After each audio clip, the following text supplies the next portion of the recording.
from the Cowboys. The last 2 years, what has Jerry and Steven said?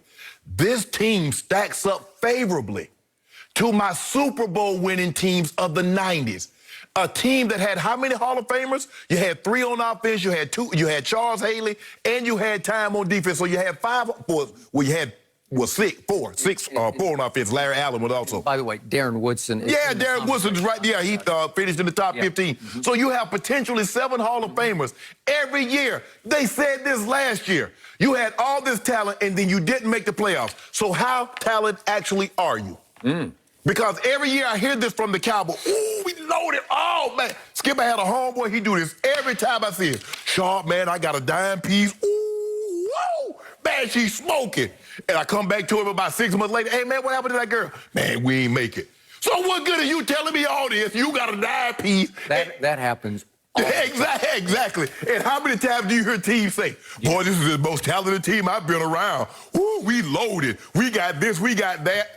Okay, is it going to equate, Skip, to, let's say, a division title, maybe a deep run, a NFC championship game or the Super Bowl? That doesn't do any good, Skip, having all this talent. At the end of the day, if it doesn't blossom into something fruitful. Man, I'm so tired of them. Man, they do all this talking. Skip, y'all do you know what? I used to blame the fans because every year these fans, the Cowboys fans come out there with this bull jive. Oh, this is our year. Ooh, the Cowboys gonna do it. Watch this, Super Bowl, here we come. I don't fault them anymore. I fault your owner and I fault your players because all y'all do is bump y'all gums every single year and you go 8-8. And that's what you do. You miss the playoffs. So I'm tired of y'all, Skip. Y'all need to stop this foolishness. And I bet I'm so sick of y'all with this mess, Skip. This is utterly ridiculous. Oh, we so talented. Oh, look at the depth chart. Look at, we got all these Pro Bowlers. We got all these All-Pros. And every year, 8-8. Win one game or win 2 games or your last 4. And you go to and you win the division. And you get a home playoff game. And you couldn't win but one. And you got to beat the pathetic Washington team. You ought to be ashamed of yourself. I wouldn't even say nothing, Skip. I would keep my mouth closed. I would not even mention anything about talent. That's a shame. You know he's wrong for this. My turn. I will give you this. The fans of America's team often lead the league in overreaction, in getting carried away, especially in August. I will give you that. Right. I often join them. I get swept away with the tide. The rising tide of metallic blues. And I will give you this. They have lost Byron Jones, and they did lose Travis Frederick, and they just lost Gerald McCoy, a signee who I thought was going to be a pillar, a stalwart in the middle of that defensive line, and maybe a new leader of the defense. I will give you all of the above. The problem with the point you just made is you attributed getting carried away to Jerry and Stephen Jones, who often do get carried away. They get full of themselves. They get blinded. They see August mirages in the Texas heat. And I got that. But this was not Jerry. This was not Stephen. This was Ezekiel Elliott. And the irony of this statement is, if that man, number 21, can have, I'm going to call it a bounce-back year. You don't think he has anything to bounce back from? Nope. I do. He fell to 4th in the league in rushing last year. Wow. Well, for him, a guy who just perennially leads the league in yards per game, no, that was wrong. It was off, and I gave you that first down stat. He was 2nd in the league in carries on first down. He was 19th in yards per carry on first down. That's a capsule. That's the nugget. Speaking of Denver Nuggets, that's the one that says it all about last year's Cowboys, is that they tried to feed the beast on first down, and he went nowhere slowly. So if he can have a bounce-back year, then he is exactly right. It's not probably the most talented. It just is the most talented team that he has played on since his rookie year in 2016, when, by the way, they went 13-3 that year. In 2018, they went 10-6, and they actually beat Russell Wilson and the Seahawks in a playoff game. And now what has happened this year? Yeah, what has happened? How can you argue with the moves this team has made? How can you argue with Everson Griffin? He's a stud. He made the Pro Bowl last year, and they just stole him, signed him cheap. with a Cam Newton-style contract. So in other words, Minnesota would rather pay $13, $14 million for a guy and have to give up draft picks as opposed to sign the guy that they had on their roster and they've known for 7, 8 years. Is he better than what we had last year? You better believe he better than Robert Quinn? Yeah. And he plays different positions. I mean, he can play inside and outside both. They can move him around. Okay. Yeah, I think he is. Okay. I think he's more dependable. I think he moves the pile better than Robert Quinn. Okay. Robert Quinn's pure edge rusher, Yes. and he did benefit from double teams on the other side of that guy who didn't have much of a year, but that guy. So now he double teams. So 21. As you tell me all the time, we're gonna talk about this a little later. Yeah. The really great ones, they play through double teams. Did I ever say D-Law was Lawrence Taylor? I did not. He did not exactly lay down the law last year from the left side of the line, and maybe he will this year. Okay. Because I still believe Aldon Smith, albeit 5 years out of pro football, I think he's going to have an impact this year. I think Dontari Poe will anchor the middle of that line. And listen, I kept telling you, they stole Neville Gallimore. When he was at OU, he just disrupted from the defensive tackle. He'll be in the rotation, and Bradley and I, you watch, out of Utah, watch him fly off the edge and make a few plays a game as a spot edge rusher. They're just better. They're deeper. They're more talented. And this draft class, I called it first. I first guessed this.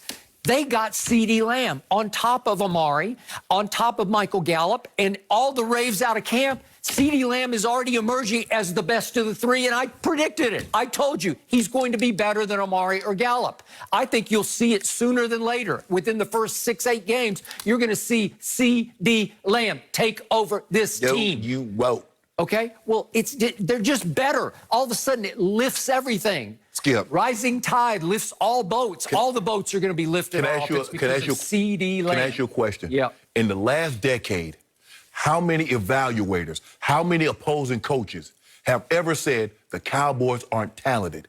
Talent has never been their problem. Okay. It's falling below expectation has been. It's the thing what I keep telling you. What is the biggest determining factor is that it's expectations. And if they have that because they are so talented, is that they fail to meet those expectations because, as you mentioned, offensive line that's potentially littered. They got 2 Hall of Fame offensive linemen, Ty Smith, Zach Martin, Hall of Famers. You got a potential Hall of Famer at running back. You got guys that go to the Pro Bowl almost every year at wide receiver. And what have they got, you Skip? This is real talent. This is talent with electricity attached to it. Trevon Diggs is a stud corner. Again, I don't love him as straight man-to-man, but he gets his hands on the ball. Byron Jones picked off 2 passes in 5 years, 1 in 16 and 1 in 17. Well, he might not pick it off, but he don't let the other guy catch it. Okay, I'll give you that. But you need electricity. You need playmaking on defense. And Trevon Diggs, as the younger brother of Stephon, who's now a Buffalo Bill, watch what he'll do. He'll step right in and he will get his hands on the football. So will Reggie Robinson. So all of a sudden, I'm looking at a draft class that has juice to it. It has mystique to it. It's going to grow where they're all excited about it. They're going to excite the rest of the team. And then Look at Blake Jarwin. I think he's really talented, but he had to play in the shadow of the guy you said you could outrun. And what did I think about Jason Witten at the end? Yeah, he could turn and catch a 5-yard pass, but it was 5 yards in a cloud of dust. And that was the end of that. So Blake Jarwin can fly. So he's going to emerge as a much better. He's got a little bit of wideout in him, and I think you're going to see that down the field. But Skip, look at your roster over the last quarter century. Skip, you've had talent. Okay. You make it seem like all of a sudden you've accumulated this. You had Tony Romo. You've had receivers going to the Pro Bowl. Yep. You've always had offensive linemen. You had Hotel Adams. You had Big Leonard Davis. You had all these guys. You had Marion the Barbarian. You had DeMarco Murray. You had Jason Witten in his prime. Yep. You had T.O. in his prime. You had the singing cowboy Roy Williams. You had Roy Williams on defense. You always had this. Ancient history. It's a new day in Big D. It's the same day. It's the same Cowboys. By the way, we got the best backup quarterback in pro football in Andy Dalton. Oh, that's got to count something. You used to kill Andy Dalton. Well, not now. Yeah, exactly. How about his first 5 years? He averaged 10 wins a year. I'll take that. just in case. They dubbed the man Red Rifle. You called him Cap Gun. Now he on your roster, and you love Andy Dalton. And I'm going to close this case by telling you, they got Greg the Leg. That's a huge addition. Greg Zuerlein from the Rams, along with Fossil's kid that you know. Didn't you Bones. Watch him grow up? I did watch him grow up. All right, so you got a new special teams coordinator, and he's got juice to him and electricity. Yeah, he's going to enliven things. And this kicker is a top 5 kicker. I know he had a little bit of an off year last year, but Brett Maher, as I called him, Brett the Fret, statistically the worst kicker in football last year, and I can make the case he at least cost him 2 games. Well, here's the thing with Maher, Skip. He made a bunch of kicks that didn't matter. Remember, he had a couple of those 60-yarders to end the half, but it didn't matter. Okay. When you needed him to make a 40-yarder to tie you or potentially give you extended lead, he didn't do that. But, Skip, to say the Cowboys that haven't been talented when you look at what they've had over the last quarter century is not true. They've been talented. They've been very talented, but they failed to meet expectations because you know why? Because what transpired in the 90s, and you think that's coming along again, you had something special. You had Troy, you had Emmett, you had Playmaker. You had Larry Allen. Those are all Hall of Famers. And with the exception of Michael, all of them was first ballot. Then you had Haley, and you had Time, and you had Woodson. So don't pretend like you didn't have talent. Okay, I am not saying these are the 90 Cowboys all That's what Jerry and Steve was saying, and not you. That was last year, and I laughed at it also because they were not. That's absurd. That's blind overreaction in August seeing mirages. Right.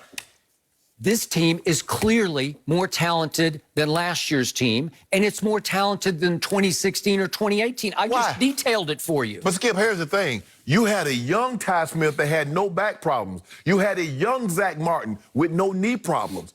Those are your 2 best. Those guys are going to be Hall of Famers. They had no issues. Now, Ty's on the injury report seemed like every other week with a back. Zach Martin is missing practice time because of the knees. So, and now you're pinning all your hopes on a guy. And I